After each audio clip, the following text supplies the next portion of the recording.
Hello, my students. I am so happy to see you. Today, we are going to learn about a magical material. You see it every day. It is in your hand, in your home, and even on your face.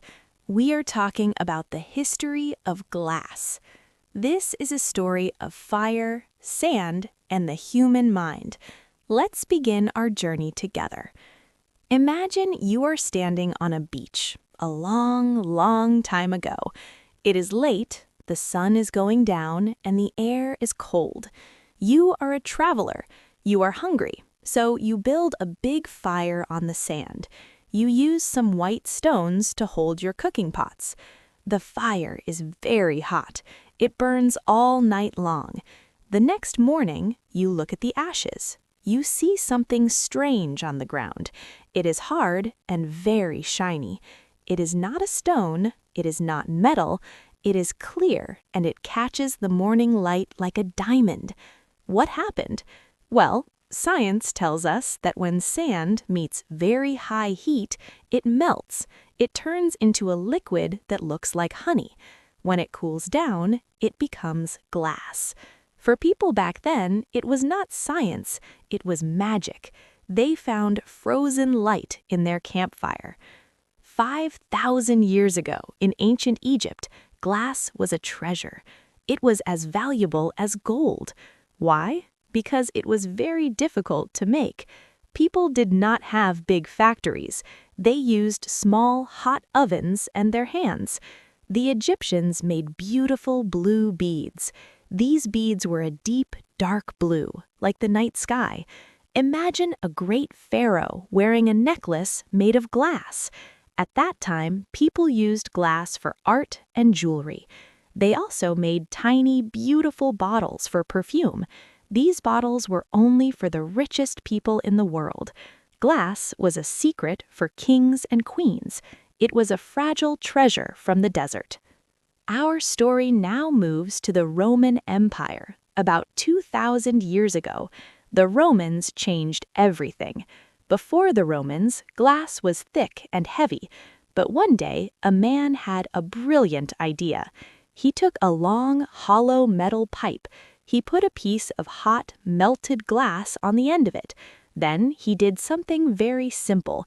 He blew air into the pipe. Think of a child blowing a soap bubble. The glass grew. It became thin and round. This is called glass blowing. Before this, making a bottle took days. Now it took minutes. Suddenly, glass was for everyone. The Romans made cups, bowls, and jars for ordinary families. They even made the first windows. They were not very clear, but they let sunlight into dark stone houses. Imagine a dark room suddenly filled with warm light. That was the Roman gift to the world. In the Middle Ages, glass became spiritual. In big churches, artists made stained glass. They mixed metals into the glass to create bright colors: deep red, glowing green, and bright blue. At that time, many people could not read books. So, how did they learn stories? They looked at the windows.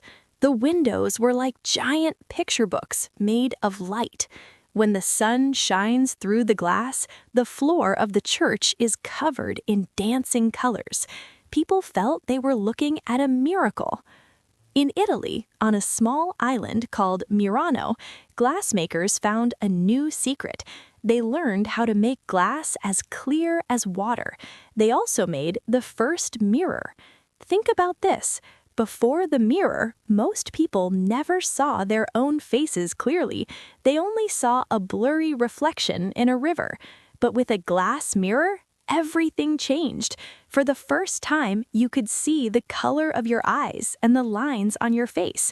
This helped people think about themselves in a new way.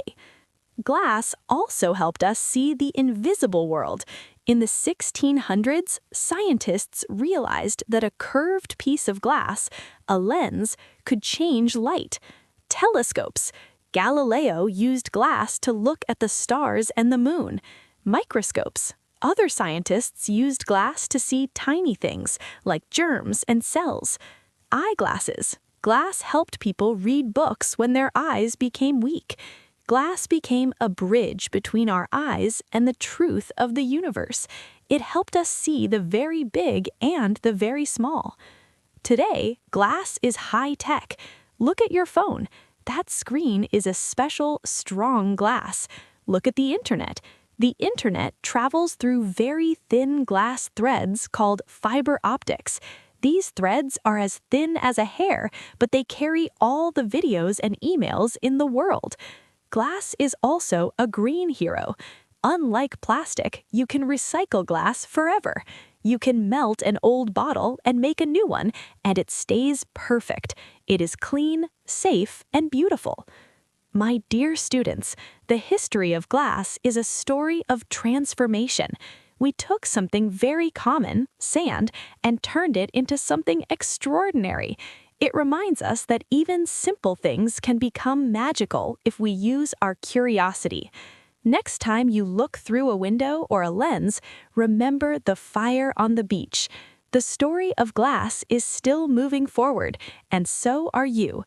To help your English even more, pick one of these 2 tasks and share your answer in the comments below.